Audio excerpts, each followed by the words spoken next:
매거진. 2016년 1월 28일 목요일에 인사드리는 김용민입니다. 어제 저녁부터 김용민 트위터에서 진행하고 있는 설문조사 중간 결과부터 발표하겠습니다.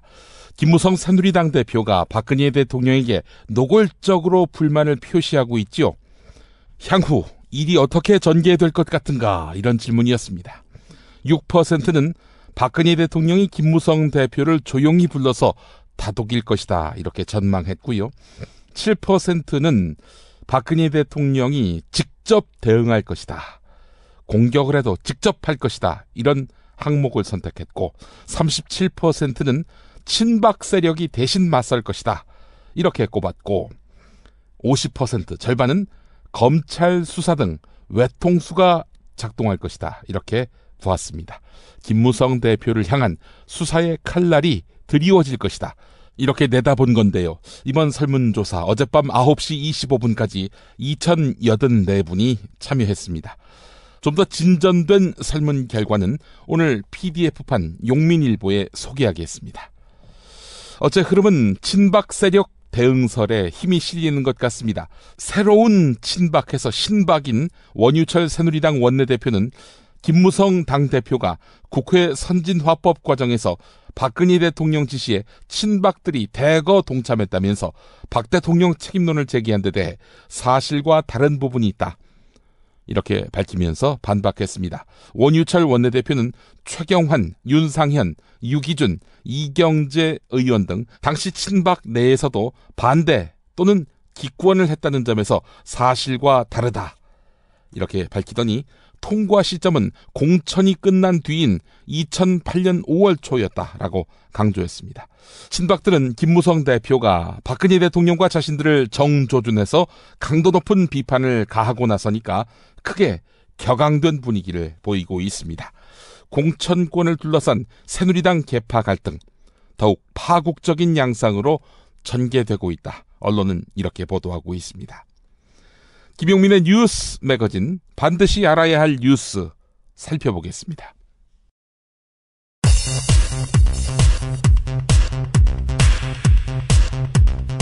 데일리안이 의뢰한 여론조사에서 더불어민주당 지지율이 폭등해 마의 30% 벽을 돌파한 것으로 나타났습니다. 특히 호남에서 더불어민주당의 지지율이 40%를 돌파하면서 15%에 그친 국민의당을 크게 앞지르고, 인천 경기에서도 더불어민주당이 1위를 차지하는 등 호남과 수도권 민심이 다시 더불어민주당 쪽으로 집결하고 있는 것으로 나타났습니다.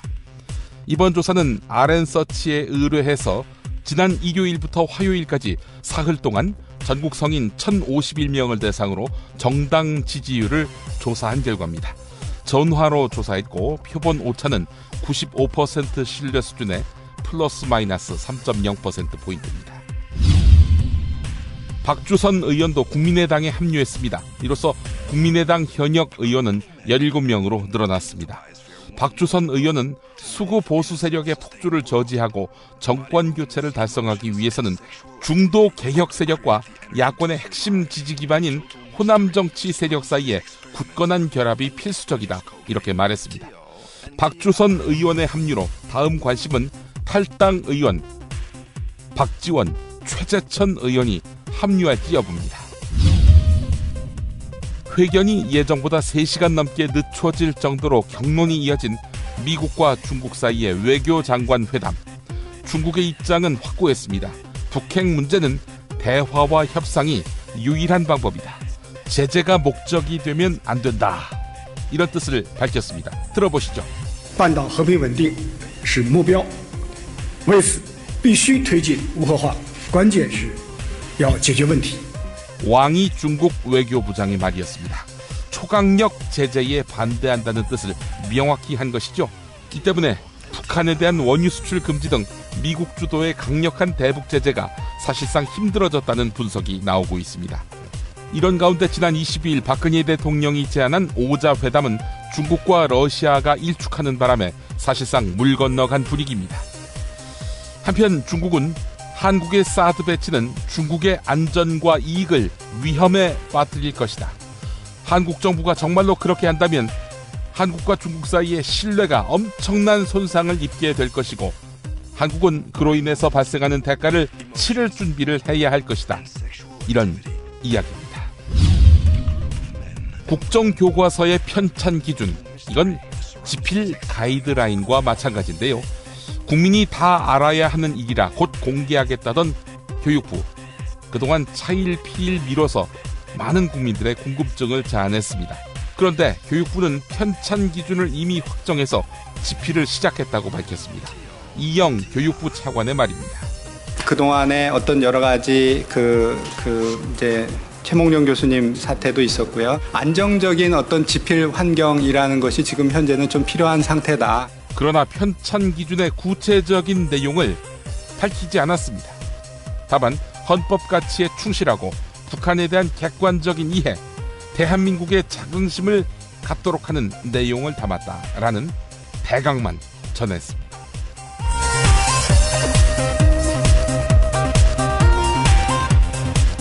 김용민의 뉴스 매거진 광고 듣고 오겠습니다. 직접 담가 먹는 김치가 사 먹는 김치와 다른 이유 잘 아시죠? 내 눈으로, 내 손으로 골라야죠. 우리 걸로요.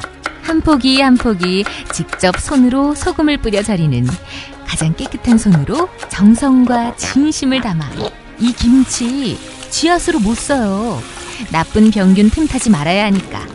건강을 위해 소금은 적당히, 그러나 맛깔나게. 내 가족이 먹을 김치니까. 가족이 먹는 김치를 하나 더 만든다는 심정으로 만든 김치, 이담채 김치. 입맛 까다로운 김어준 딴지일보 총수의 한마디. 제가 이 김치의 맛을 보증합니다. 정말 맛있어요, 이 김치는. 포털 사이트 검색창에 이담채를 입력하세요. 전화주문은 1544-4586 1544-4586. 새싹당 콩차를 매일 아침 정말 간절히 마시면 전 우주가 나서서 도와줍니다. 당신을 진실한 사람으로 만들어드립니다. 새해 복 많이 받으시고 올해 달성해야 될 것은 이것이다 하는 정신을 차리고 전체를 다 마시면 그런 기운이 옵니다. 새싹당 콩차, 남자의 시간을 충전하세요. 전창걸닷컴으로 오세요. 070-8635-1288 070-8635-1288. 자기는 정말 훈남이고 자상하고 스마트한데, 그런데 잠잘 때는 아니야. 정말 아니야. 진짜 엽기야. 그럴 수밖에요. 그렇게 코를 골아대는데 본의 아닌 결례 이제 그만. 간편하고도 반영구적인 코골이 방지기구 24,000원이면 됩니다. 심한 코골이와 수면 무호흡 걱정 마세요. 99% 감소 효과를 보장합니다. 검색창에 코골이 119, 코골이 119를 입력하세요. 문의는 1566-0783. 조선에 딸로서 잘하는 죄밖에 없는데. 남북 통일 만세! 새날이 올 때가 불리한 진술을 거부할 수 있습니다. 김무성 나와! 이런 민주주의를 안 할 새끼야!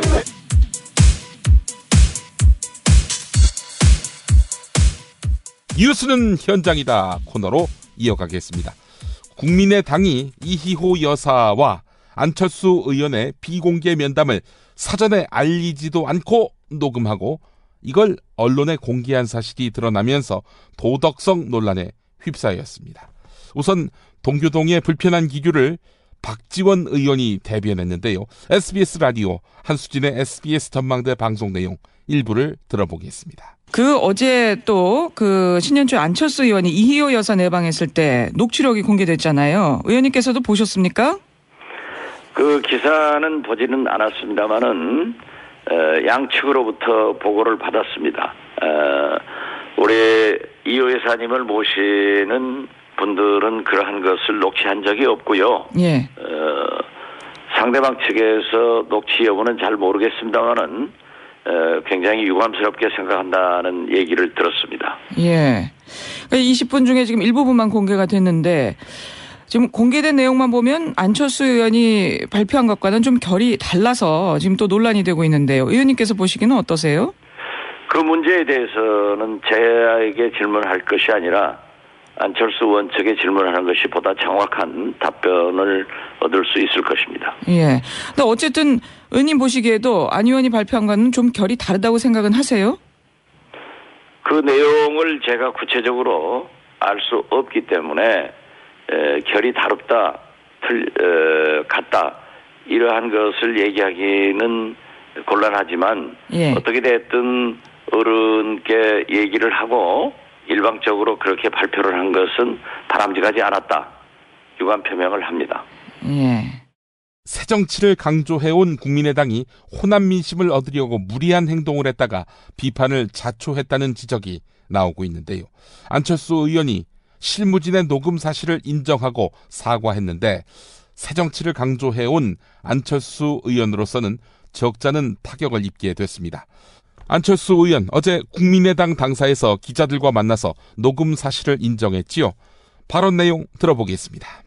아마 저희 대변인도 말씀을 드렸습니다만 있을 수 없는 일입니다. 큰 결례를 했습니다. 진심으로 송구스럽습니다. 제가 정권 교체를 이루는데 미랄이 되겠다고 말씀을 드렸습니다. 그리고 거기에 대해서 격려의 말씀을 해주셔서 힘을 얻었습니다. 국민의당과 통합을 선언한 천정배 의원, 더불어민주당과 또 한 번 갈등을 빚고 있습니다. 핵심은 지분을 달라고 했다는 설입니다. 천정배 의원이 국민의당과 통합선언하기 전에 더불어민주당과 물밑 협상을 벌이면서 공동 비상대책위원장, 5대5 비대위원 배분, 광주 공천권 전권 부여, 이걸 조건으로 내세웠다는 것입니다. 이 때문에 국민의당과 통합하는 과정에서도 이면의 약속이 있지 않았겠느냐라는 것이 더불어민주당 측의 해석입니다. 물론 천정배 의원은 이런 약속 따위는 없었다라고 부인했습니다. 상당한 왜곡이자 전형적인 구태라면서 더불어민주당과 첨예하게 맞서고 있습니다. SBS 라디오 한수진의 SBS 전망대 인터뷰 내용을 들어보겠습니다. 참 심각한 왜곡인데요. 우선 비공개 접촉에서 이런저런 이야기 좀 했던 것을 그걸 일방적으로 공개하면서 비난하는 거, 이건 또 그것도 더구나 왜곡하는 거, 이것은 사실은 굉장히 낡은 정치 행태지요. 또 그럴 뿐만 아니라 왜곡입니다. 저는 늘 지금도 말씀드립니다만은 패권주의를 어떻게 해체하느냐 하는 것이 저의 가장 큰 관심사였고요. 예. 예. 그리고 또 한편으로는 지금 아까 말씀하셨죠. 안철수 의원께서도 이제 뉴 DJ를 진출시키겠다는 말씀을 하셨는데요. 저는 작년에 4월에 광주 보궐선거에 당선되는 무렵부터 일관되게 어떻게 하면 이번 총선에서 뉴 DJ들을 제대로 진출시키냐 하는 것이 저의 말하자면 최우선적인 목표입니다. 네. 이런 등등의 관점에서 좀 이야기가 온 것은 있지만은요. 무슨 예. 그걸 호남 공천권을 달라고 있다? 제가 제 사람을 심는다든가 이런 식의 무슨 요구를 하는 건 전혀 해본 적이 없습니다. 그러니까 당의 대표직, 공천권 여기에 대한 요구는 전혀 없었다 이런 말씀이시고요. 오히려 무슨 선대위원장을 하라 하는 것들은 당 쪽에서 공개적으로 이야기했던 것들 아닌가요? 그렇군요. 예. 네. 문재인 더불어민주당 대표가 대표직을 내려놓지만 우리의 총선 승리를 위해서 어디서 언제든 최선을 다하겠다 이렇게 말했습니다. 지난해 2월 8일 시작된 문재인 체제는 1년도 되지 않아서 공식적으로 막을 내리게 됐습니다. 당 중앙위원회는 회의를 열어서 최고위원회를 해체하고 지도부 권한을 김종인 위원장이 이끄는 선거대책위원회 및 비상대책위원회로 이양하는 안을 의결했습니다. 문재인 대표는 이런 말을 남겼습니다. 들어보시죠. 우리의 정치 지형과 환경 속에서 우리 당이 이기기 위해서는 근본적으로 달라지지 않으면 안 된다고 생각했습니다. 무늬만의 혁신이 아니라 사람과 제도, 문화를 모두 바꾸는 진짜 혁신 없이는 총선 승리도 정권 교체도 불가능하다고 생각했습니다. 하지만 달라진다는 것은 참으로 어려운 일이었습니다. 혁신과 새 정치를 말하기는 쉬워도 실천하기는 참으로 고통스러운 일이었습니다. 우리 당에 많은 상처가 생겼습니다. 갈등과 분열이 일어났습니다. 더욱 송구스러웠던 것은 정권 교체를 갈망하는 국민들께 많은 실망과 걱정을 안겨드린 점입니다. 전적으로 저희 책임입니다. 이제 우리 당은 총선 승리의 전열을 가다듬기에 조기 선대위에 이어 비대위를 출범시키려 합니다. 혁신의 실천과 훌륭한 분들의 영입으로 새로운 희망이 생겨나고 있는 가운데 대표직을 내려놓을 수 있게 되어 그나마 다행스럽게 생각합니다.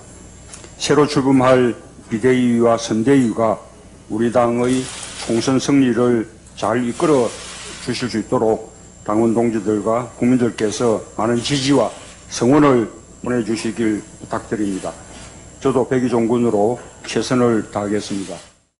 한편 어제 출범한 김종인 비대위는 김종인 위원장을 포함해서 박영선, 변재일, 우윤근 의원과 이용섭 전 의원, 표창원 소장, 김병관 웹젠 이사회 의장 등 총 7명으로 구성됐습니다.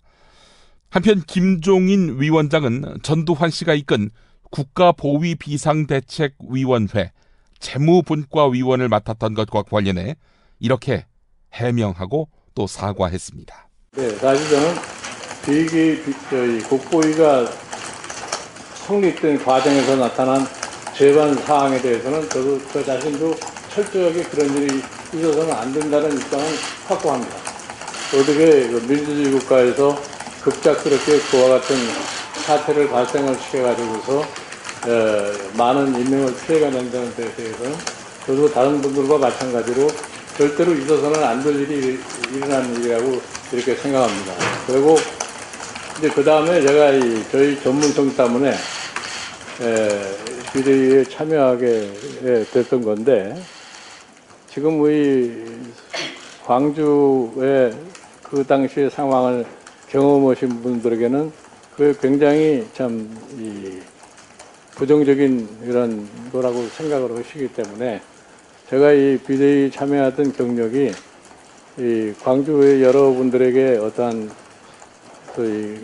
참 정서적인 문제를 야기시켜 가지고서 이게 뭐 잘못된 거를 갖다가 왜 잘못했다고 고백하지 않느냐 하는 이런 일에 대해서는 광주 분들에게 굉장히 죄송한 말씀을 하다는 말씀을 드리고 사실 그 5.18 민주화 운동으로 인하여 가지고서 참 대한민국이 그래도 87년 개헌을 하고 참 민주주의 국가로 탈바꿈하는 이런 과정이 있습니다만은 그 정신은 길이 받들어 가지고서 앞으로 더 많은 민주주의를 갖다가 실현하는데 최선을 다해서 그에 제가 보답하고자 하는 겁니다.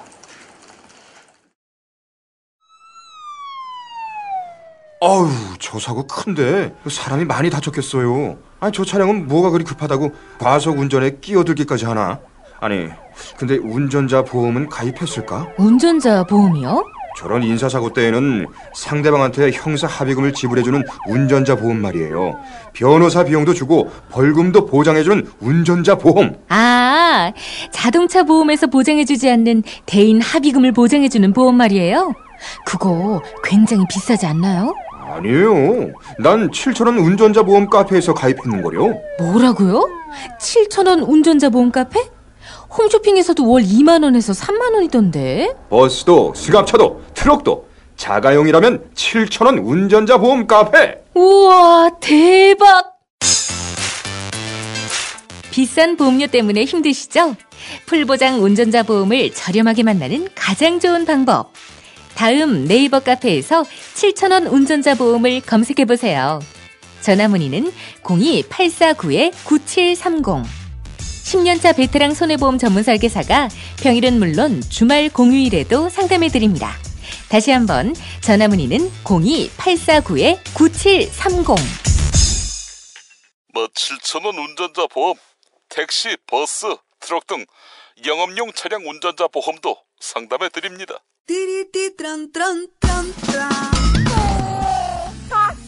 스마트폰, 물통, 무료지, 아이패드, 패스트푸드 음식. 승용차 안이 지저분해요. 이게 섞이지 않도록 몽땅 넣을 수 있는 멀티 포켓 어때요? 한 손으로 스마트폰 보면 팔이 아파요. 목에 거는 스마트폰 거치대, 이거면 고민 끝. 우와, 아이디어 장렬. 어디서 살 수 있어요? 즐거운 아이디어, 재미있는 쇼핑몰 재미월드요. 스마트폰, 텔레비전, 냉장고 이런 건 안 팔아도 가려운 곳 긁어주듯 빛나고 즐거운 아이디어 상품이 365일 파격 세일 중이랍니다. 거기가 어디라고요? 재미월드입니다. 구글, 네이버 다음에서 재미월드를 입력하세요. 여보, 좋은 꽃 배달 추천 좀 해봐. 회사에서 보내려고? 그럼 좋은 사람과 플라워지. 화환이나 조화가 7만 원도 안 돼. 결제도 적립금으로 가능하다고. 오, 그래? 근데 화환이나 조화 말고 이벤트를 위한 건데. 그거 역시 좋은 사람과 플라워. 꽃하고 케이크하고 샴페인하고 다 해서 10만 원도 안 된다고. 가격도 중요하지만 빨리 배달해야 돼. 그거 역시 좋은 사람과 플라워지. 전국 어디든 3시간 내에 배송이 된다고. 근데 누구한테 보내려고? 누구긴 누구야. 좋은 사람. 바로 당신한테 보내는 플라워지. 사랑해, 여보. 어머나. 가격, 배송, 느낌까지. 좋은 사랑과 플라워는 감동까지 실어 꽃을 배달합니다. 1566-0263 기억해두세요. 1566-0263 4가 아니라 3입니다. 1566-0263 가짜 기자들은 가라! 진짜 기자회견.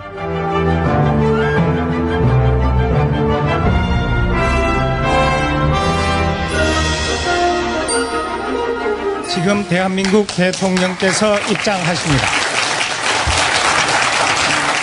오늘도 전국 현안을 짚어보겠습니다. 욕근희 대통령 모셨습니다. 어서 오십시오, 욕통령님. 안녕하십니까. 동북아시아의 진실한 리더 욕근희입니다. 동북아시아의 확실한 리더? 확실한 리더라고 하셨습니까? 그래, 확실한 리더. 내가 틀린 말했냐? 아니, 어딜 봐서 또 뭘 했기에 확실한 리더입니까? 야, 그 리더가 L로 시작하는 리더가 아니고 R로 시작하는 리더야. 그냥 나는 책을 열심히 읽는, 독서하는 리더라고. 됐어? 근데 책도 잘 안 읽으시잖아요. 전여옥 전 의원이 그런 말을 했습니다. 박근혜 의원 서재에는 책이 별로 없고 있어도 증정받은 책들만 주로 있다. 이렇게 말했단 말이죠. 야, 걔도 막말 잘하는데 어떻게 둘을 맺어줄까? 소개하는 것 같고 벌써 1분 잡아먹었어. 빨리 진도 나가자. 예, 알겠습니다. 북한이 핵실험을 한 지 3주 만에 미국과 중국의 외교 책임자가 베이징에서 만났네요. 뭐라니? 내가 제안한 오자회담 말고는 답이 없다고 하지? 그렇지? 아니요. 오자회담은 초장에 일축됐습니다. 당사자 빼놓고, 그러니까 북한 빼놓고 나머지 나라끼리 모여서 회담하자. 이걸 어떻게 중국이 받겠습니까? 러시아도 안 한다고 합니다. 하려면 3자만 모여야 해요. 한미일 이렇게 말이죠. 아니, 회담 당사국, 그러니까 중국, 러시아한테 야, 우리가 오자회담 제안할 테니까 한번 생각해줘. 이렇게 사전에 뭐가 연락이라도 해놓고 오자회담을 하려면 오자회담하고 십자회담을 하려면 십자회담을 해야 되는 거 아닙니까? 이상하네. 내가 욕먹어가면서 전승절 행사 때 참석했는데 아니, 중국이 왜 이러는 거지? 거기는 김정은도 오지 않았어요. 그러니까요. 중국 가신 비행기 값도 못한 셈이 됐습니다. 심지어 중국은요, 미국 사드를 만약에 남한 정부가 도입하면은 가만두지 않겠다, 이렇게 엄포까지 놨습니다. 이게 무슨 개망신입니까? 아, 씨발. 야, 닥쳐. 존 케리 미국 국무장관은 뭐라고 해? 중국 외교부장하고 만나서 가만히 있었어? 중국을 압박해야 할 거 아니야. 나한테 존 케리 장관은 중국이 북한에 대해서 기름은 못 끊어도 대북 식량 지원을 축소하고 북한 광물 수입을 금지하고 대북 금융 제재에 동참하고 북한 화물을 검색하는 뭐 이런 초강경 조처는 최소한 도출할 수 있을 것 같다, 이렇게 얘기했었거든. 네, 그런 말을 하시긴 하셨겠지요, 캐리 장관이. 게다가 또 중국한테 이러지 않았겠습니까? 야, 중국, 너희가 미온적으로 나오니까 북한이 기어오르는 거 아니야, 이런 말 분명히 했을 겁니다. 하지만 중국 외교부장이 한 말은 이래요. 제재가 목적이 되면 안 된다. 북핵 문제는 대화와 협상을 통해 해결해야 하고 그것만이 유일한 방법이다, 이렇게 밝혔다고 합니다. 야, 중국은 확실히 북한 편입니다. 안 그렇습니까? 아이고, 이러면 뭐 UN 안전보장이사회 제재도 불가능하겠네. 이런 상황에 대비해서 당연 빠따라는 말이 준비되어 있습니다. 미국과 일본만 제재에 나선다면 어차피 지금 미국, 일본과는 거래가 없잖아요, 북한이.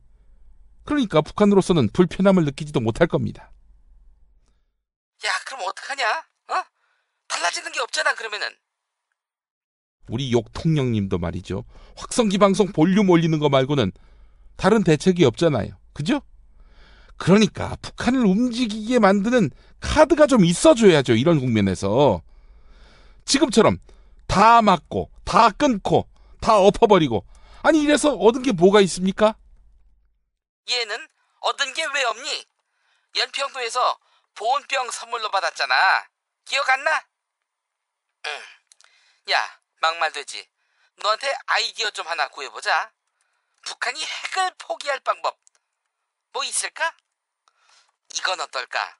북한의 경제 살리기를 위해서 남한의 중앙정부가 책임지고 돈을 쏟아붓겠다, 이 약속을 하는 거야. 대신에 핵을 포기하도록 하고. 믿을까요? 약속했던 누리과정 예산이나 집행하라고 할 겁니다. 그러면 북한을 무력 통일, 즉 장악하지 않겠다, 장악하지 않겠다고 하면은 북한이 핵을 포기할까? 장악이라. 남조선 언론 장악부터 그만하라고 할 겁니다. 그러면은 휴전협정을 정전협정으로 바꾸자, 이렇게 제안할까? 그러면 아마 북한은 이렇게 나올 겁니다. 뭐? 정전협정? 그거는 우리가 미국하고 알아서 할 테니까 너희는 금강산 손님이나 보내라, 아마 이럴 겁니다. 보세요, 북한을 핸들링할 아무런 수단이 우리에게 없는 거예요. 할 수 없다. 그러면 북한을 움직이게 하기 위해서 김정은을 만나야겠어. 그리고 쇼부 봐야지. 이 쇼부가 뭡니까? 쇼부가 합의를 본다고 하셔야지요. 무슨 합의를 보신다는 거예요? 북한한테 6.25 남침에 대한 사과를 받고 10억을 받아. 그리고 6.25 문제는 더는 논의하지 않는다. 불가역적으로, 최종적으로 말이지. 그리고 한국전쟁 관련해서 안보니 보훈이니 이런 거 다 없애는 거지. 야, 일본한테 써먹으니까 이게 되더라고. 일본도 좋아했지요, 그 방안. 아니 근데 안보니 보훈이니 그런 거 다 없앤다고 하셨는데 보수가 안보 없이 어떻게 지탱합니까? 야, 보수는 무슨 보수. 우리 아빠 일본 괴뢰군인데다가 남노당 출신 아니니? 야, 이런 거를 추앙하는 보수, 그런 보수가 어딨어. 아휴, 죽기 전에 책 한 권 써야 할까봐 보수하기 참 쉬웠어요, 이 책 말이야.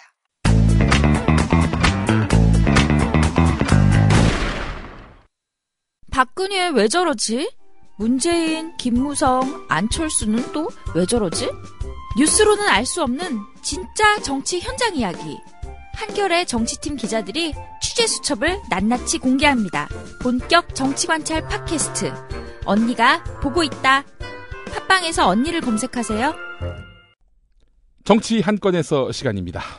오늘도 한겨레 정치부 정치바의 김원철 기자 만나보겠습니다. 김 기자님. 네, 안녕하세요. 예. 자, 오늘 녹취록 어제도 이야기했는데요. 후속 보도가 있죠? 국민의당이 공식 인정을 했죠. 아, 인정했습니다. 네. 예. 일단은 그 녹취록을 중앙일보에 건넨 쪽이 자기들임을 인정한 거지요? 뭐 녹취록을 만든 사실을 인정했기 때문에 예. 그것이 뭐 출처가 당연히 안철수 의원이 있는 국민의당 쪽이 되는 거고요. 예. 지금 여기서 뭐 몇 가지 문제들이 중첩되어 있는데 첫 번째는 이제 비공개 면담을 사전에 동의를 구하지 않은 채 녹음을 했다는 사실. 예. 이것이 뭐 법적으로 문제될 건 아닙니다만 예.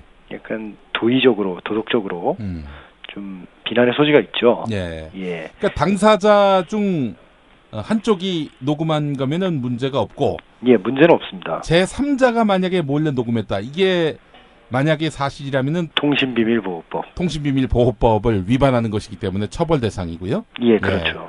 일단 이 경우는 아닌 것 같고, 예. 양자 중 한쪽, 그러니까 국민의당이 녹음한 것이기 때문에 법적으로는 문제가 안 되지만 도의적으로는 상당히 이건 결례를 범한 것이다. 그렇죠. 예, 예. 이렇게 볼 수 있을 것 같습니다. 결례를 범한 것이 되고 어제 그 녹취록 내용을 저희가 얘기를 나눴지 않습니까? 예. 그 부분 외에 특별히 다른 내용은 없는 것 같고요. 이따면 예. 국민의당에서 얘기를 했을 텐데. 예. 그래서 그거를 토대로 봤을 때 과연 이것을 지지라고 볼 수 있느냐 좀 회의적이죠. 예. 그러니까 그때 그 1월 며칠자 보도냐면 1월 6일자군요. 1월 예. 6일자 이호 여사가 안철수 의원을 지지했다. 꼭 정권 교체하세요. 꼭. 이라는 제목으로 보도됐던 그 기사에 나온 내용은 예. 대부분 안철수 의원 쪽의 언론 플레이로 결론이 나는 모양새입니다. 예. 근데 이제 이 부분에 대해서 안철수 의원 쪽에서는 오늘 그 녹음 자체에 대해서는 사과하고 예. 사과를 하면서도 네. 그 정도 해석할 수는 있는 거 아니냐는 뉘앙스를 계속 내놨어요. 기자들 보기엔 어떻습니까? 근데 이것도 지금 헷갈리면 안 된다고 생각하는데 예. 그 어제 저희가 집중적으로 얘기 나눴던 예. 안철수 의원이 제가 꼭 정권 교체하겠다라고 했을 때 이호 여사가 꼭 그렇게 하세요라고 한 것을 약간 아전인수할 여지는 뭐 아주 없다고 볼 수는 없을 것 같아요. 예. 근데 문제는 그때 중앙일보 보도를 보면 어떤 그 이호 여사의 말씀들이 나오냐면은 예. 지난 대선 때 내가 좋아했었다. 단일화 과정에서도 많이 좋아하고 응원했는데 네. 마지막에 후보를 내려놓게 돼 안타까웠다. 조금 더 강했으면 하는 아쉬움이 있었는데 예. 이번에는 강한 모습이 보여 희망을 느꼈다. 예. 이런 말씀을 했다는 보도였거든요. 예. 그러니까 이런 말씀은 공개된 녹취록에는 없어요. 그죠? 없고 그리고 녹취록에 없는데 네. 그때 이 보도가 나왔을 때 국민의당 쪽에서 이 보도 자체를 크게 부인하지 않았거든요. 예. 부인하지 않았기 때문에 이런 이호 여사의 이런 구체적인 지지 발언, 예. 그러니까 꼭 정권 교체하세요라는 수준의 얘기가 아니라 예. 굉장히 오래전부터 안철수 의원을 좋아해왔다. 약간 팬심을 드러낸 것처럼 보도가 됐잖아요. 예. 이 부분은 거의 지금 드러난 녹취록상으로는 날조에 가까운 거죠. 네. 저는 그래서 이 부분은 굉장히 좀 심각하다. 녹음보다. 예. 예, 심각하다 이렇게 보고 있습니다. 그때 제가 기억하기로는 이희호 여사 쪽에서 반발했고 반발한 것은 김홍걸 씨를 통해서 드러난 거 아닙니까? 네. 이에 대해서 안철수 의원이 뭐라고 했냐면은 이희호 여사께는 결례가 되기 때문에 뭐 더 이상 언급은 하지 않겠다. 그러니까 저쪽에서 뭐라 얘기하든 하여간 내가 진실을 알고 있으니 여기서 더 이야기를 만들어내 봐야 이 서로에게 도움이 안 되니까 일단 여기서 접겠다. 이런 식이었단 말이죠. 그러니까 안철수 의원은 그렇게 얘기를 했었고요. 예. 당시 그 국민의당 쪽 관계자분은 듣기만 하셨겠느냐. 예. 김홍걸 의원은 지금 듣기만 했다고 주장하는데 예. 20분 면담 동안 듣기만 하셨겠느냐. 한 발 더 나갔군요. 예, 그렇게 얘기를 했거든요. 예. 그러니까 김홍걸 의원의 주장이 틀렸다는 식이었죠. 예. 근데 지금 공개된 녹취록을 보면 듣기만 하셨네요. 그렇잖아요. 듣기만 하셨다는 표현이 더 적합한 상황이잖아요. 예. 그러니까 이거는 좀 안철수 의원 쪽에서 녹음 자체가 결례다라고 사과하는 건 오히려 논점 흐리기 같고요. 이것은 어떤 그 어르신의 말씀을 가지고 네. 장난을 좀 저는 차라리 녹음은 할 수도 있다고 생각합니다. 예, 예. 그 자기들 입장에서는 자기의 일종의 대표급인 사람이 나누는 면담 내용이기 때문에 예. 중요한 기록적 가치가 있는 것이죠. 예. 이것이 외부로 공개되고 그리고 녹음을 했다는 사실 자체가 공개된 것이 문제인 것이지 네. 녹음 자체는 할 수도 있다고 생각합니다. 네. 근데 그걸 가지고 이렇게 언론 플레이를 한 것이 훨씬 더 심각한 문제가 아닌가. 네. 예, 그렇게 생각합니다.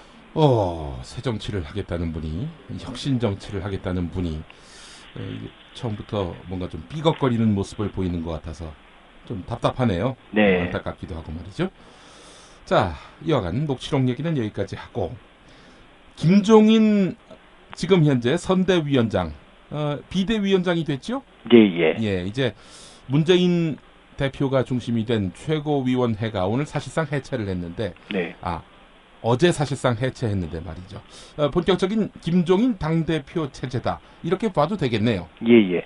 일단 그 비대위원장이 어떤 자리인지 좀 모르시는 분들이 있으실 것 같아요. 설명을 드리면, 예. 당의 지도체제는 평시에는 예. 최고위원회의라는 집단 지도체제입니다. 예. 거기에 이제 당대표가 최고위원장 한 명으로 들어가 있는 거고요. 예.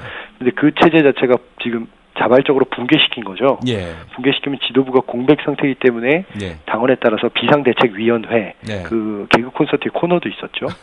예. 그런 기구를 만들 수 있습니다. 예. 지금 자발적으로 그런 기구를 만들고 선대위원장으로 모셔온 김종인 박사를 예.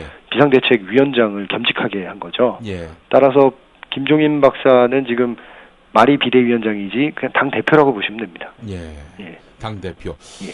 이런 비슷한 체제가 2014년에 박영선 비대위원장 체제 아니었습니까? 그렇죠. 그때 보통 비대위원장은 원내대표가 맡게 되거든요. 예. 그때 박영선 의원이 원내대표였죠. 예, 그때 이제 김한길, 안철수 두 대표가 730 재보선에서 참패를 하면서 책임을 지고 물러나다 보니 예. 당 지도부가 이제 공백 상태가 돼서 박영선 의원이 당대표직까지 겸하는 그런 비상대책위원회 위원장 체제를 갖추게 됐고, 그것도 얼마 안 갔잖아요. 또. 예, 얼마 안 갔고요. 예. 말 그대로 비상한 거니까요. 예. 그리고 그러면 이제 비대위원장이라는 것이 어떤 의미인지 아셨을 테니까 예. 비대위원이라는 것이 결국 평시에 최고위원하고 같은 거라고 생각하시면 됩니다. 네. 그래서 이 비대위원을 김종인 위원장이 인선을 했고요. 예. 보면은 이제 박영선, 변재일, 우윤근, 이용섭, 그리고 표창원, 김병관, 뭐 이런 분들로 구성을 했는데, 예.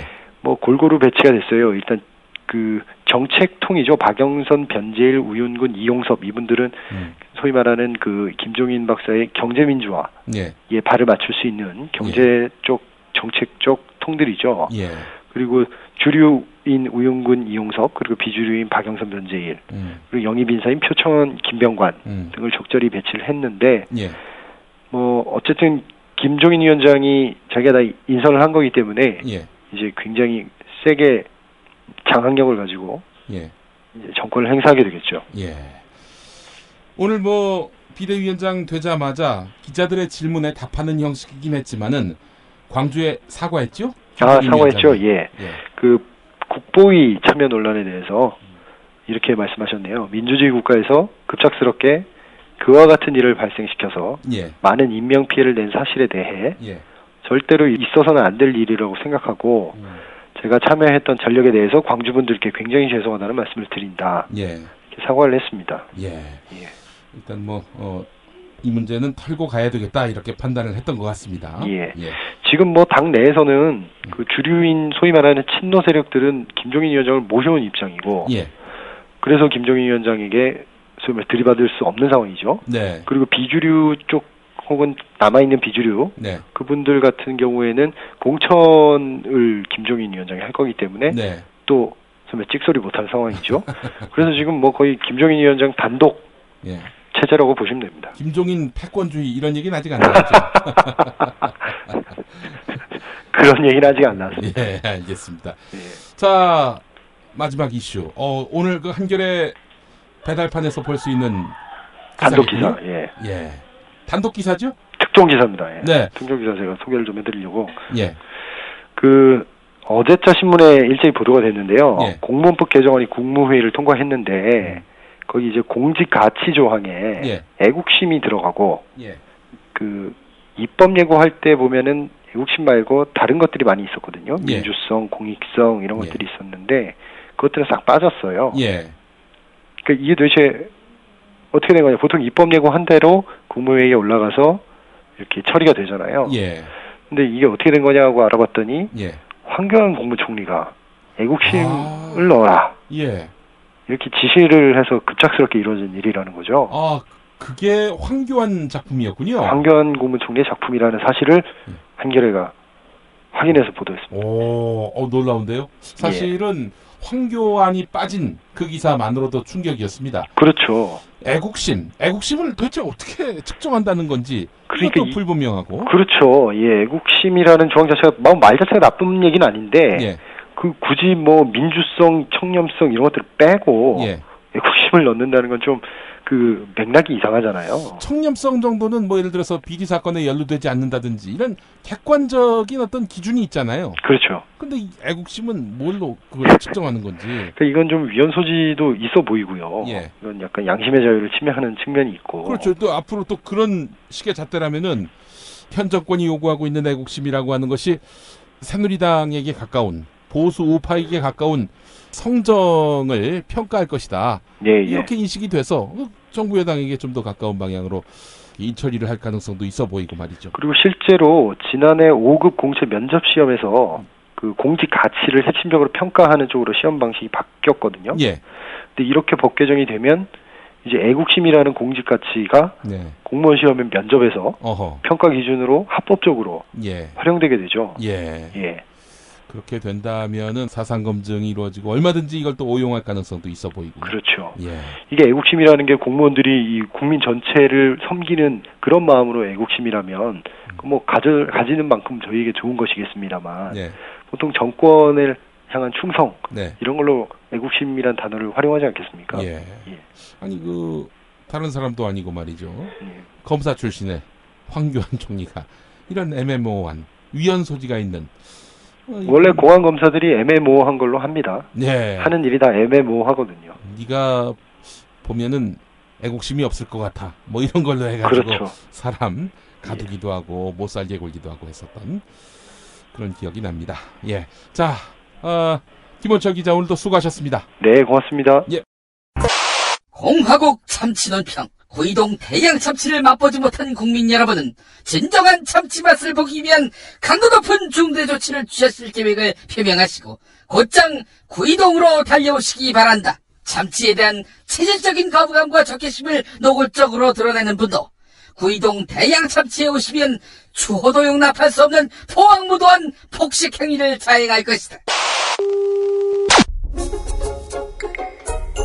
구이동 대양참치. 월요일 참치데이 이벤트, 화요일 참치머리 서비스로 함께합니다. 주차장 걱정 마시고요. 대중교통은 서울 지하철 2호선 구의역 2번 출구에서 5분 거리입니다. 대양참치 구의점 02-455-8087. 서울, 경기, 인천 지역의 신축 빌라 정보 빌라타임즈 하나면 됩니다. 현장 나와주세요. 네, 여기는 새로 오픈한 현장입니다. 여기만이 아니라 분양 마감 현장이라면 빌라타임즈의 레이더를 피할 수 없습니다. 빌라타임즈 정보는 알찹니까? 당연합니다. 현장에서 직접 촬영한 퀄리티 높은 사진 여러 장이다. 지도 서비스, 무료 투어 서비스, 무료 상담 서비스까지. 빌라타임즈 짱이죠? 그러다 허위 매물 걸리면요? 포상금 100만 원 약속합니다. 수도권 빌라에 관한 정직한 정보를 모았습니다. 빌라타임즈. 인터넷에서 만나세요. 여보, 나 그날이 오면 떡 돌릴 거야. 당신 말버릇처럼 하더니 정말 그날이 오면 떡 돌릴 거야? 근데 무슨 떡? 이미 더 라이스로 결정했어. 아, 흰쌀만 들어가는 탄수화물 덩어리 떡하고는 차원이 다르다는 더 라이스? 백설기에 흰콩과 현미가 들어가 비타민 무기질까지 담뿍 담긴 떡 더 라이스. 맛도 끝내준다며. 근데 세상이 바뀔 때까지 기다려야 하는 거야? 지금 미리 맛보자고. 홈페이지는 더라이스.net, 전화번호는 2605-3644. 선물, 행사, 잔치, 효도, 합격 기원에도 더할 나위 없는 떡, 더 라이스. 다시 한번 홈페이지는 더라이스.net, 전화는 02-2605-3644.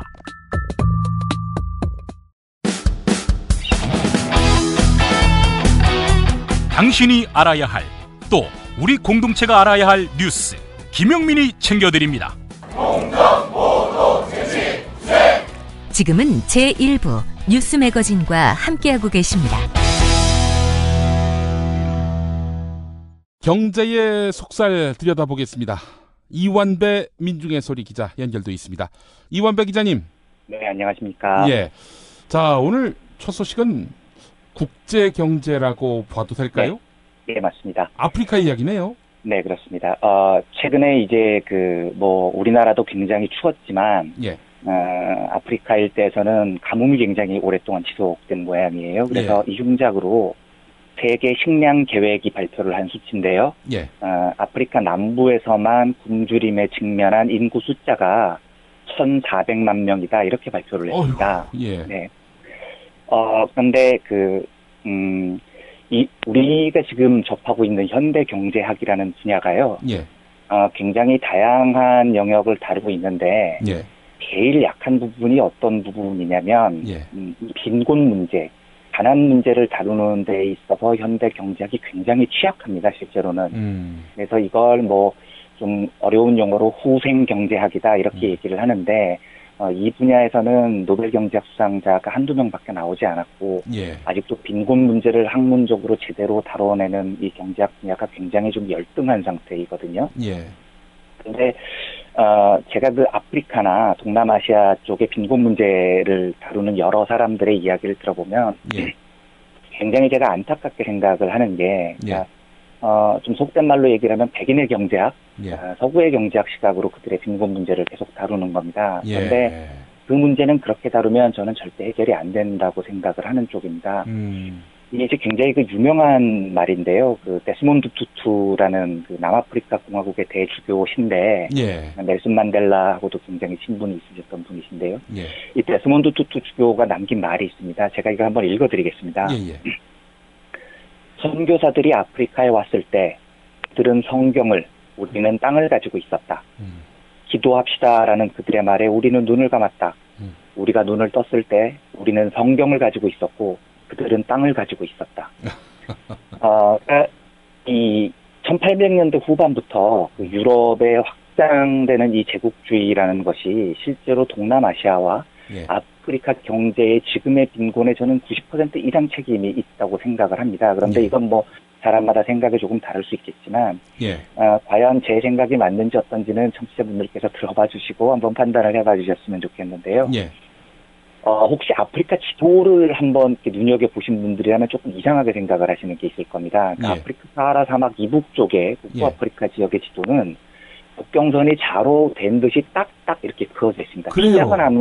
그렇게 나누듯이 국경선이 그어져 있습니다. 리비아, 알제리 다 그렇죠. 그렇죠. 네. 근데 이게 어디서 결정이 된 거냐면 1884년 11월부터 3개월 동안 베를린에서 베를린 컨퍼런스라는 게 열립니다. 이때 서구 유럽 제국주의 열강들이 모여서 우리 맨날 이렇게 싸우지 말고 아프리카하고 남아메리카하고 아시아를 어떻게 쪼개 먹을지에 대해서 결론을 내자. 이렇게 해서 3개월 동안 이 유럽 제국주의 열강 국가들이 모여서 열띤 토론을 한 끝에 합의를 두 가지를 하는데, 하나는 아프리카 영토를 합병을 할 때에는 다른 유럽 제국에 일단 통보를 한다.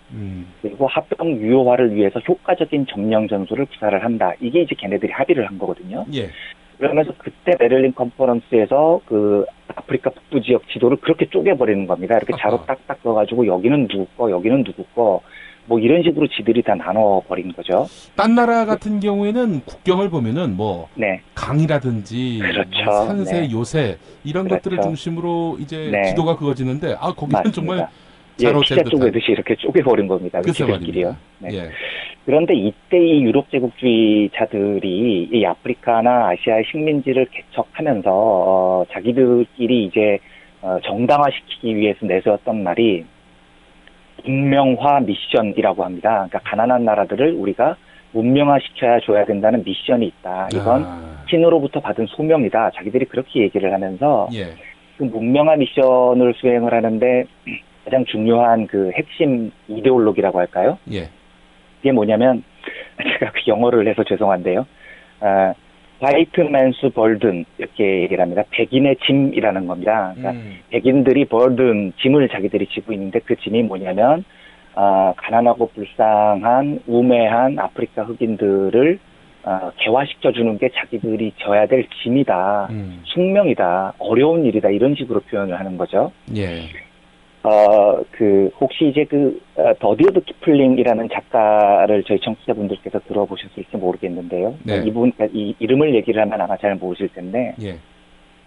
쓴 유명한 책을 이야기를 하면 금방 아실 겁니다. 정글북이라는 책을 쓴 작가입니다. 예. 네, 그런데 이 키플링이, 그러니까 1907년에 최연소 나이로 그 당시에는요, 노벨 문학상을 수상을 하는데, 예. 이 사람이 이 백인의 짐이라는 시를 씁니다. 예.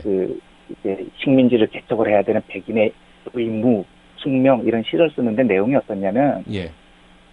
백인의 책무를 다하라. 너희 세대 중 선택된 자들을 멀리 보내라. 자녀들을 유배지로 던져라. 예. 방금 정복한 너의 백성들은 반은 악마고 반은 어린아이다. 이렇게 시를 씁니다. 네. 이 지배를 한 식민지 국가는 인간들이 안 사는 곳이죠. 키플링이 보기엔 반은 악마고 예. 반은 애들이다. 그러니까 너희들이 희생해라 백인들이. 예. 그 나라로 가서 그 사람들을 문명화시켜라. 이런 얘기를 하는 겁니다. 야, 이거 기독교에서 많이 듣던 말인데. 그렇죠. 아마 김용민 PD님께서 저보다 훨씬 더 이 시절의 기독교의 램프를 더 잘 아실 거라고 믿는데요. 예. 이게 지금 옥일승천기 그려다 놓고 천황폐하 덴노 반제의 만세를 부르면서 조선을 근대화시켜라 하고 했었던 일본 제국주의자들하고 뭐가 달랐겠습니까? 이 시대의 백인들이요. 네. 또 유럽에서 이른바 비문명 국가를 다스리는 논리 중에 옥시덴탈리즘이라고 또 있지 않습니까? 예. 저는 잘 모르는데요. 네. 네. 하여튼 뭐 그런 게 있습니다. 예. 근데 제가 이제 과거에 필리핀을 한번 다녀온 적이 있었는데요. 필리핀에서 이렇게 관광을 하다가 바나나 농장이 이렇게 끝없이 펼쳐져 있는데 그 앞에 이제 그 아주머니들이 바나나하고 파인애플을 파시는 겁니다. 그래서 가격이 싸서 제가 내려서 맛있게 먹었죠. 맛있게 먹었더니 그 가이드분이 사실 이렇게 파는 게 불법입니다. 이러더라고요. 그래서 이게 왜 불법이에요? 물어봤더니 저 바나나하고 저기 파인애플이 저 농장에서 나오는 건 맞는데요. 아주머니들이 저 농장의 주인이 아니거든요. 저한테 이렇게 설명을 하는 겁니다. 그래서 아니 그러면 농장의 주인은 누구인데요? 물어봤더니 이게 델몬트, 돌 이런 세계적인 그 통조림 만들고 바나나 수출하는 회사들이라는 거죠. 이 회사들이 이미 수십 년 전부터 필리핀에 들어와서 모든 농장을 거의 좀 속된 표현으로 도리를 치듯이 다 사가지고 필리핀에서 생산되는 바나나와 파인애플의 대부분은 돌이나 델몬트가 수출을 하는데 사용이 된다는 겁니다. 저희가 이 백인의 시각으로 빈곤을 바라볼 때 정말 황당한 논리 중에 하나가 왜 저 나라들은 가난하냐? 이게 이제 서구 선진국에서 나온 논리 중에 날씨가 따뜻하니까 가난하다라는 기후 빈곤설이라는 게 있습니다. 가난하니까 게으르다는 거죠, 저 나라 사람들은. 이게 정말 얼마나 백인 우월주의적인 시각이고 얼마나 이 참남한 민족차별주의적인 시각입니까? 저 사람들이 가난한 이유는 그게 아니고 바나나하고 이 파인애플 농장을 돌과 델몬트가 도리를 쳤기 때문이거든요. 제가 한 가지 사례만 더 들어드리겠습니다. 1970년에 칠레 남미죠. 그 칠레의 대통령으로 당선된 사람 중에 살바도르 아옌데라는 사람이 있습니다. 아옌데. 아옌데 대통령이 이제 원래 소아과 의사 출신이시거든요. 그런데 이 소아과 의사 출신이다 보니 이 어린이들의 영양 결핍 문제에 대해서 누구보다도 관심이 많았던 대통령이죠. 그런데 이 아옌데 대통령이 당시 칠레의 그 15세 이하 어린이들의 영양 결핍 상태가 세계적으로 안 좋은 상태였는데 아옌데 대통령이 당선이 되자마자 뭘 했냐면 15세 이하의 칠레 국민에게 매일 하루 0.5리터의 분유와 우유를 무상으로 제공을 하겠다. 이게 이제 아옌데 대통령의 정책이었고 공약이었습니다. 그러니까 아이들을 살리고 싶었던 겁니다. 그런데 자기가 보기에 우유나 분유를 0.5리터 정도를 먹으면 그래도 아이들이 굶어 죽지는 않는다는 소아과 의사로서의 확신이 있었던 거죠. 예. 그런데 이 정책이 끝내 실행이 되질 않습니다. 왜 실행이 되지 않냐면 이 정책에 목숨을 걸고 반대한 세력이 있었기 때문인데요. 예. 그 목숨을 걸고 반대한 세력이 누구였냐면 당시 중남미 우유와 분유 시장의 유통을 꽉 잡고 있었던 네슬레라는 다육적 기업입니다. 예. 네슬레가 만약에 그 칠레 정부가 분유와 우유를 무상으로 배급을 하면 자기들이 장사가 안 되니까 예. 원유를 대부분 그러니까 이 네슬레가 장악을 하고 있었는데 예. 아일랜드 정부가 제발 합리적인 가격을 제시를 할 테니 팔아라 하는데 네슬레가 끝까지 안 팔겠다고 버팁니다. 그리고 네슬레가 이 원래 이제 이 세계적인 다국적 기업들은 주요 선진국의 로비를 굉장히 많이 하는데요. 미국과 유럽 정부의 로비를 굉장히 세게 하죠. 그래서 미국 정부가 그 아일랜드 정부한테 이 분유, 우유 무상급식 정책에 대해서 반대하는 굉장히 센 압력을 가하고요. 예. 그다음 결국은 이 아일랜드 대통령이 그 칠레 군인들이 일으킨 쿠데타에 의해서 살해를 당합니다. 머리에 총을 맞고요. 그랬죠. 근데 그때 그 반란군의 수장이 아우구스토 피노체트, 유명한 독재자죠. 피노체트. 그리고 예. 네, 그리고 이 피노체트가 반란을 성공할 수 있도록 불신장면으로 가장 많이 도와줬던 곳이 미국의 CIA였습니다. 이게 지금 제가 무슨 말씀을 드리려고 하냐면 예. 지금 아프리카의 민중들이 1,400만 명이 지금 그 기아와 빈곤에 궁지에 몰려 있다는 뉴스가 궁지에 몰려 있다. 예, 세계 식량 기획이 발표를 한 뉴스인데요. 예. 이 아프리카와 아시아 민중들의 굶주림에 대해서 우리가 조금 더 열린 마음으로 접근을 해야 된다는 말씀을 드리고 싶은 겁니다. 예. 이게 과연 그들이 게을러서 예. 그 나라의 기후가 따뜻해서이냐 아니면 예. 제가 쭉 말씀을 드렸듯이 예. 그들의 지도를 제 멋대로 그어놓고 그들의 자원을 쉴 수 없이 약탈을 했고 그리고 그들의 바나나와 그들이 먹어야 될 파인애플의 농장을 다 장악을 하고 있고 그 나라 국민들 어린이들의 영양을 위해서 우유를 무상급식하겠다는데 반대했던 다국적 기업이 부범이냐. 적어도 국민들과 민중들의 생존의 가장 기본적인 문제들조차 자본과 이윤이 개입을 해서 만들어 놓은 이 세계적인 이 신자유주의의 구도가 그들을 가난과 빈곤으로 몰아넣은 것이 아니냐. 저는 진지하게 이 반문을 드려보고 싶은 거고요.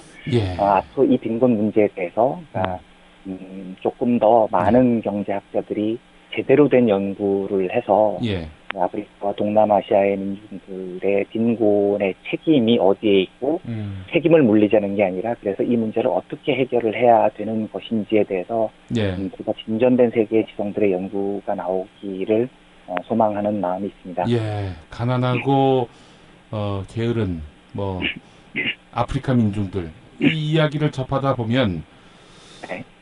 게으르고 더러운 것이 조선민족의 DNA다 이렇게 말한 문창극 씨 네. 말이 또 생각이 납니다. 네, 맞습니다. 우리도 그런 취급 받았었어요. 예. 네, 정말 아유, 예.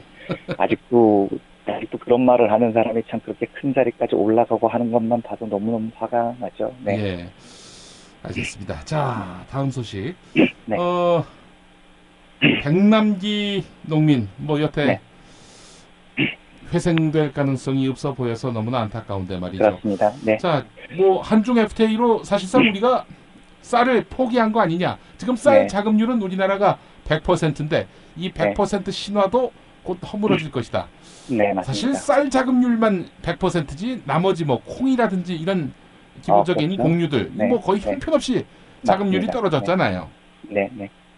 그러니까 지금 이제 말씀을 해주셨던 그 백남기 농민이 지금 아직도 병석에 계시고요. 예. 그다음에 2016년 우리 농업의 최대 하도가 이제 작년부터 그 쌀 시장이 관세화로 전면 개방되면서 우리 농민들의 생존권이 그 굉장히 위기에 몰릴 가능성이 높다는 뉴스들이 사실은 많이 나오지 않고 있습니다. 그런데 예. 제가 이제 이 농업 문제에 대해서 오늘은 저희 청취자분들께 좀 말씀을 드리고 싶은데요. 예. 사실은 이 농업 문제를 제가 얘기를 하면 저도 농업 문제에 대해서 많은 좀 그러니까 제 개인적인 공부도 부족한 상태이지만 이 농업 문제에 대해서 뉴스를 다루면 민중의 소리에서도 농업 뉴스에 대해서 뉴스를 다루면 예. 클릭수가 현저하게 떨어집니다. 그래서 이게 그러니까 농업 문제에 대해서 그 대체적으로 언론들이 좀 뉴스를 다루기 싫어하는 경향들이 있어요. 그러니까 아무래도 국민들의 관심이 많이 떨어지니까요. 근데 제가 뭐 영어 얘기를 해서 그렇지만 제가 가끔 가다가 저희 친구들이나 후배들이랑 이제 술자리에 있으면 우리가 이제 농업 문제를 다룰 때는 그 유고, 위고, 정신 이런 게 있는데 이런 걸 좀 가져야 한다. 제가 이런 말을 하거든요. 그래서 유고, 위고, 정신이라는 게 뭐냐면 분노의 영유라는 영화가 있습니다. 이게 1991년도 되게 오래된 작품인데요. 뭐 불길에 맞서 싸우는 소방관 형제의 삶과 우애 뭐 이런 걸 그린 영화입니다. 근데 커트 러셀이라는 배우가 이제 용감한 형 소방관을 맡았고 당시에도 이제 당시만 해도 꽃미남 배우였던 윌리엄 볼드윈이 이제 성장해 나가는 동생 소방관을 맡은 영화인데요. 그때 그 영화의 한 장면 중에 이런 게 있습니다. 그 어떤 한 소방관이 불길에서 사람을 구하다가 이제 밑이 꺼져가지고 대롱대롱 매달린 지경에 이른 거죠. 목숨을 위기에 빠졌는데 용감한 형 소방관 그 커트 러셀이 이 사람의 손을 잡고 안아줍니다. 구하려고. 이게 이제 너무 힘이 드니까 잘못하면 놓치면 줄줄이 딸려서 사람들이 죽을 판이니 그 밑에 있던 소방관이 제가 이렇게 영어를 또 해서 죄송한데 이 대사가 영어로 이야기를 해야 조금 뉘앙스가 쌓여서 죄송합니다. 이제 영어로 영화 원어 대사를 한번 해보겠습니다. 밑에 있는 분이 그렇게 얘기를 합니다. Let me go. 나를 놔줘 이렇게 대사를 하거든요. 그러니까 잡고 있으면 너도 죽으니까 Let me go. 나를 놔줘 이렇게 영어를 하니 그때 그 커트 러셀이 이제 이것도 영어인데요. 근데 영어로 대사를 이렇게 합니다. You go, we go. 그러니까 네가 하면 우리도 간다. 네가 죽으면 우리도 죽고 네가 살면 우리도 산다. 이 얘기를 하더라고요. 제가 그래서 그 영화 그 대사가 너무 좋아서 그 뒤로는 이제 유고 위고 정신을 가지자 제가 이러면서 사람들한테 자주 얘기를 하는데요. 우리 농업이 이런 구조입니다. 예를 들어서 한미 FTA를 하면 농업이 굉장히 어렵다. 이게 이제 일반화된 이야기였죠. 한중 FTA를 하면 우리 농업이 어렵다. 일반적인 이야기입니다. 한국 베트남 FTA를 하면 우리 농업이 어렵다. 일반적인 이야기입니다. 한국 EU FTA를 하면 우리 농업이 어렵다. 일반적인 이야기입니다. 그러면 상식적으로 우리보다 상위의 사업 구조를 가지고 있는 선진국하고 FTA를 해도 우리 농업은 위기입니다. 베트남이나 중국처럼 우리보다 하위의 사업 구조를 가지고 있는 나라하고 FTA를 해도 우리가 위기입니다. 이래도 위기이고 저래도 위기인 거죠. FTA를 어떻게 해도 우리 농업이 위기인 건 굉장히 이상한 현상인 겁니다. 그러니까 선진국이랑 하면 나빠지고 후진국이랑 해도 나빠진 이 현상. 이게 지금 우리 농업이 처해 있는 굉장히 중요하고도 심각한 현실인데요. 이게 왜 이런 현실이 벌어지냐면 우리가 FTA를 하거나 무역 개방을 할 때 나라에서 정부에서 그리고 국민들조차 다 일반적으로 가지고 있는 생각이 뭐냐면 농업은 희생타로 쓴다라는 생각이 뿌리 깊게 박혀있기 때문입니다. 농업을 희생타로 쓰고 공업이나 수출이 더 이득을 얻으면 된 거 아니냐는 게 거의 모든 사람들의 머릿속에 뿌리 깊게 박혀 있는 거죠. 그러다 보니 어떤 나라하고 FTA를 해도 우리 농업은 손해를 볼 수밖에 없는 구조입니다. 어떤 나라하고 FTA를 해도 한국 정부가 농업을 사수를 하겠다 이런 생각을 내비치는 적이 한 번도 없지 않습니까? 그냥 희생타인 겁니다. 그런데 지금 제가 아마 정의당 소속으로 알고 있는데요. 그 정기석이라는 그 마을연구소 소장, 이분이 이제 우리 한국 농업에 대해서 굉장히 오랫동안 연구를 하신 분이고, 저도 이분의 글을 참 좋아하는데, 이분이 한 칼럼에서 이렇게 이야기를 합니다. 평소 개인적으로 매우 궁금했던 점이 하나 있다. 전농이나 전여농의 농민회원들이 생산하는 농산물을 민주노총과 한국노총 노동자 조합원들은 도대체 왜 조직적으로, 우선적으로 다투어 사주지 않는 것인지, 어쨌든 자본과 권력에 대해 서로 우호적이고 동지적인 농민과 노동자끼리 살고 사는 도움을 주고받지 못하는 최저생활의 현실은 야속하고 강박하다. 이렇게 쓰시거든요. 이게 무슨 이야기냐면요. 한국이 박정희 시대 이후에 공업화 수출주도 중심 경제를 쭉 이끌어오면서 수출주도 중심에 한국은 그 수십 년 동안 정부가 압도적으로 농업 생산물의 가격을 낮추고 농민들의 희생을 강요를 하는 시스템을 갖춰왔습니다. 왜냐하면 쌀, 농산물 가격이 낮아야 노동자들의 최소한의 생계비가 줄어들 것이고 그래야 노동자들을 저임금 구조로 부려먹을 수 있다는 논리였거든요.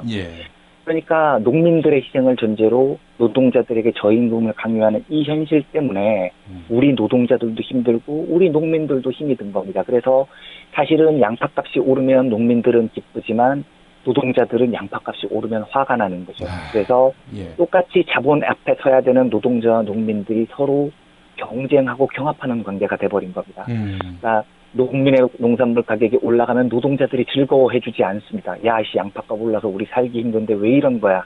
기업 농산물이라도 들어야 되는 거 아니야? 이런 이데올로기가 형성이 돼버리는 거죠. 기업 농산물이라도 드려야 하는 것 아니냐? 그렇죠. 예. 그러니까 이게 제가 이제 이 구조를 어떻게 타파를 할 것인가는 굉장히 농업경제학에서 어려운 문제고 저도 사실은 잘 모르는 문제입니다만 이건 제가 혹시 제가 공부를 조금 더 해서 우리 그 애청자분들께 제 주제에 설명을 할 수 있다면 한번 설명을 드리겠습니다만 제가 이제 드리고 싶은 이야기는 이겁니다.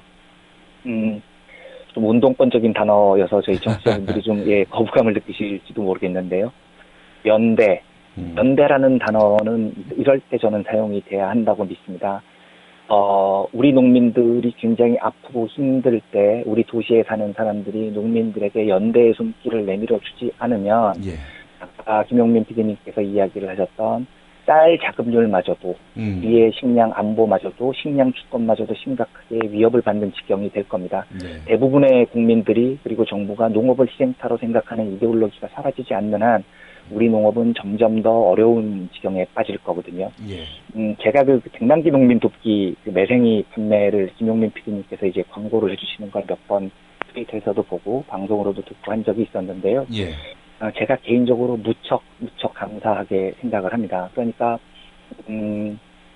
우리 농민들에 대해서 아주 작은 일들이라도 우리가 할 수 있는 일들만이라도 농민들의 삶을 보듬어주고 지켜줄 수 있는 농업에 대한 관심 그리고 연대의 정신. 사실 제가 전국 농민의 청년맹 분들하고 세미나를 한 6번 정도를 한 적이 있었는데요. 이분들하고 이제 저녁에 디프에 가서 술을 마시면 항상 이분들이 술이 조금 오르면 하시는 말씀이 이겁니다. 농민운동하기 너무 외롭고 너무 힘들다. 민주노총에서 뭘 하면 모든 사람들이 관심을 가져주는데 우리 전국 농민의 청년맹이 뭘 하면 관심을 가져달라고 진보 언론에도 호소를 해야 된다. 이런 말씀을 하시거든요. 그래서 김용민 PD님께서 지금 해주고 계시는 그 매생이부터 시작을 해서 지금 이제 우리 농민들이 닥친 위기를 어떻게 타개할 것인가는 조금 더 지혜를 모아서 연구를 함께 해보기로 하고 지금은 우리 농업 우리 부모님들의 고향이었던 그 농민들 분들에 대해서 따뜻한 연대의 정신 유고 위고의 정신을 저희가 조금 가졌으면 좋겠다는 생각이 듭니다. 유고 위고. 네. 유고 위고. 알겠습니다. 명심해야 될 것 같습니다. 감사합니다. 네, 이완배 기자님 오늘 수고하셨습니다. 네, 고맙습니다.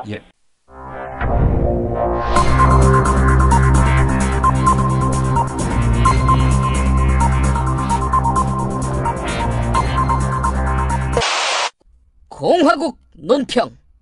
배신자가 백기 들고 투항할 때까지 목줄을 놓지 않으시는 박근혜 동지께서는 특집 공화국 논평 2부작으로 오늘 하편인 이 시간에 역시 김무성에 대한 강도 높은 국가적 중대 조치를 취하실 계획을 표명하시고 김무성 사위 마음을 누구보다도 잘 아는 박지만 회장에게 구체적인 공격 방침을 제시하시었다.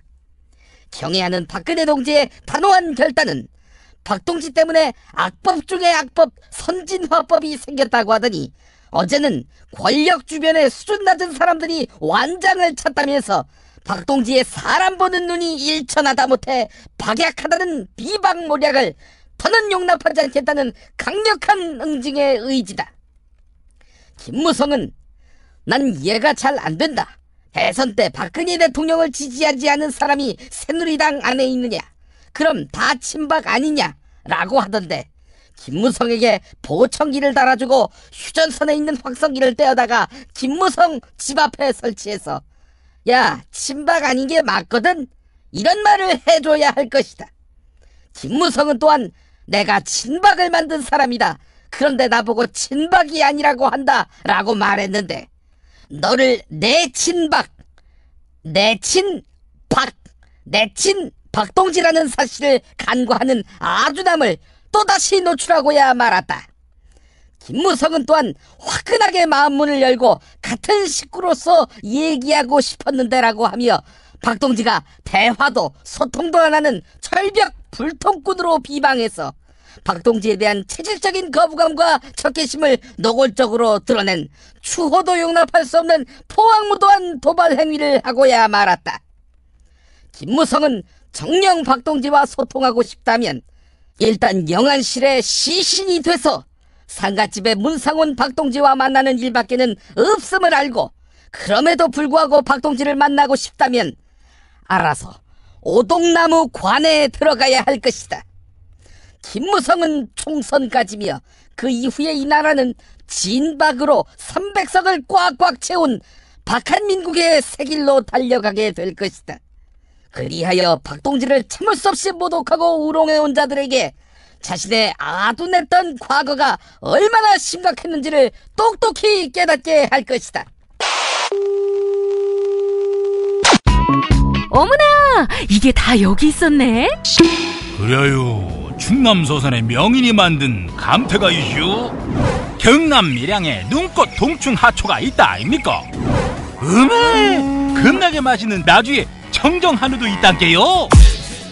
팔도의 농촌 기업들이 팥가게에 다 모였네요. 팥가게에서 착한 쇼핑하세요. 구글에서 팥가게를 검색하시면 됩니다. 6살 하늘이 밥을 잘 안 먹어요. 엄마, 나 이거 맛이 없어요. 그만 먹을래요. 엄마의 걱정은 점점 더해가는데요. 그런데 이때 택배입니다. 연지연 곰탕이 배달됐어요. 직접 도끼로 팬 장작불 위에 한우 사골과 도가니를 가마솥에 한가득 넣고 24시간 끓인 진구. 연지연 곰탕이 하늘이 입에 들어가는 순간, 아, 맛있다. 엄마 한 그릇 더 주세요. 하늘이의 밥도둑 연지연 곰탕. 조미료 같은 첨가물이 전혀 들어가지 않아 엄마의 기쁨은 더하답니다. 연지연 곰탕은 강화군에서 김포시 방향으로 강화대교 건너자마자 있습니다. 포장 판매는 한 팩 800g에 7,000원, 7팩 이상 무료 배송합니다. 주문 전화는 010-7252-1114, 010-7252-1114.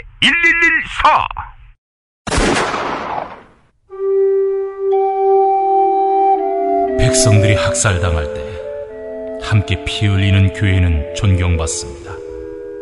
엘살바도르 군사 독재 정권에게 암살당한 오스카 로메로 대주교. 그의 발자취를 따라가 봅니다. 희망의 예언자 오스카 로메로. 1980년 남미 엘살바도르의 오스카 로메로 대주교는 가난한 사람들 편에 서서 불의한 세력과 저항하고 싸우다가 미사 도중에 총에 맞아 세상을 떠났습니다. 해방신학자 김군수. 그의 번역이 있기에 더욱 값지고 빛나는 책. 스코트 라이트가 쓰고 김군수가 번역한 희망의 예언자 오스카 로메로. 아르테에서 나왔습니다.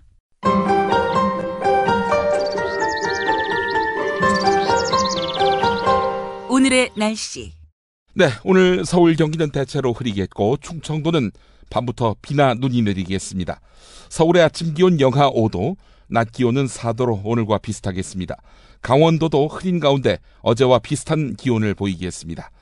영남은 낮에 경남을 시작으로 해서 밤에는 경상북도에도 비나 눈이 오겠고 어제보다 기온이 내려가겠습니다. 제주와 전남은 아침부터, 전북은 오후부터 비가 내리겠습니다. 충청도는 금요일까지, 남부지방은 토요일 오전까지 비나 눈이 오겠습니다.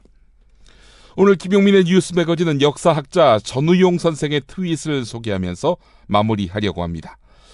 새누리당이 교육감님, 정부에서 보내준 누리과정 예산 어디에 쓰셨나요? 라는 현수막을 내걸었네요. 새누리당 주장이 사실이라면 교육감들 모두 공금 유용죄로 체포해야 합니다. 새빨간 거짓말을 당당히 할 수 있는 건 다수의 무식을 믿기 때문 아닐까요? 새누리당. 정부에서 누리과정 예산을 보내줬는데 교육감들이 딴 데 썼다는 말을 믿는다면 왜 그런 교육감들을 체포하지 않는지 의심해야 정상입니다. 정상에 한참 미달하는 사람들이 다수인 나라에서 OECD 최악의 비정상 지표가 양산되는 것은 당연한 일입니다. 오늘 여기까지입니다. 조간 브리핑에서 뵙겠습니다.